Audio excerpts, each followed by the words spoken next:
दाखल झालेले आहेत। विधिमंडळाच्या आवारात हा सेंट्रल हॉल सगळ्यात वरच्या मजल्यावर आहे आणि त्या हॉलमध्ये अध्यक्ष दाखल झालेत।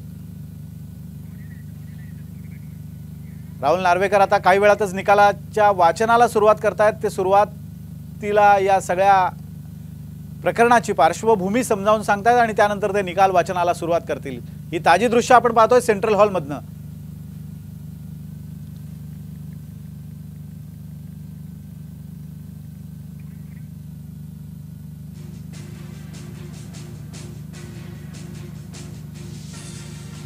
Under paragraph 1A.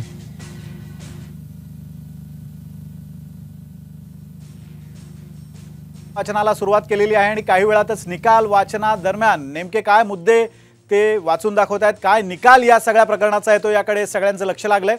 ही थेट दृश्य आपण पाहतोय विधिमंडळाच्या सेंट्रल हॉल मधून।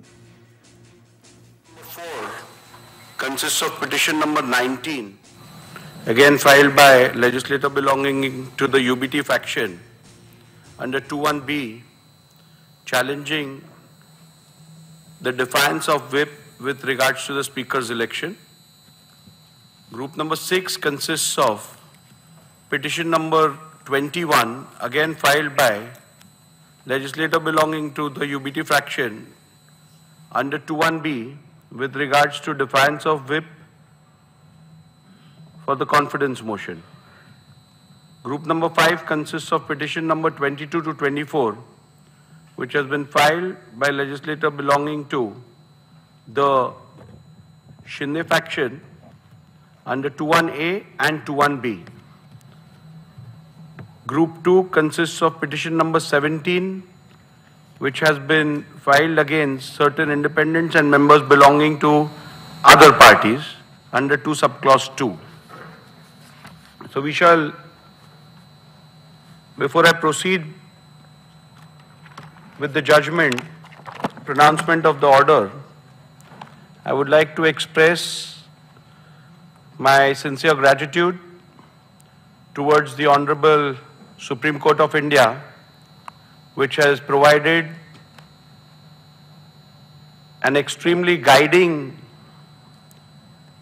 force by way of its order, whereby they have given a direction to the whole adjudication of the issues being decided in the proceedings today. Therefore, I would at the outset express my gratitude towards the Apex Court. At the same time, I would like to express acknowledgement and a big thank you to the staff of the state legislature who have assisted me and the paralegal assistance which I have received from them during the course of the conduct of these proceedings pertaining to disqualification. I would also like to appreciate the cooperation which I have got from counsels appearing on both the sides, and I shall now proceed with the pronouncement of the order. As we are aware that there are certain preliminary issues which are applicable to all the 5 groups out of the 6 groups, and therefore I shall first commence with my ruling on the preliminary issues which concern all the 5 groups. Thereafter, I shall pronounce the operative part of the orders concerning each group and the relevant and important paragraphs pertaining to each group. So we shall comment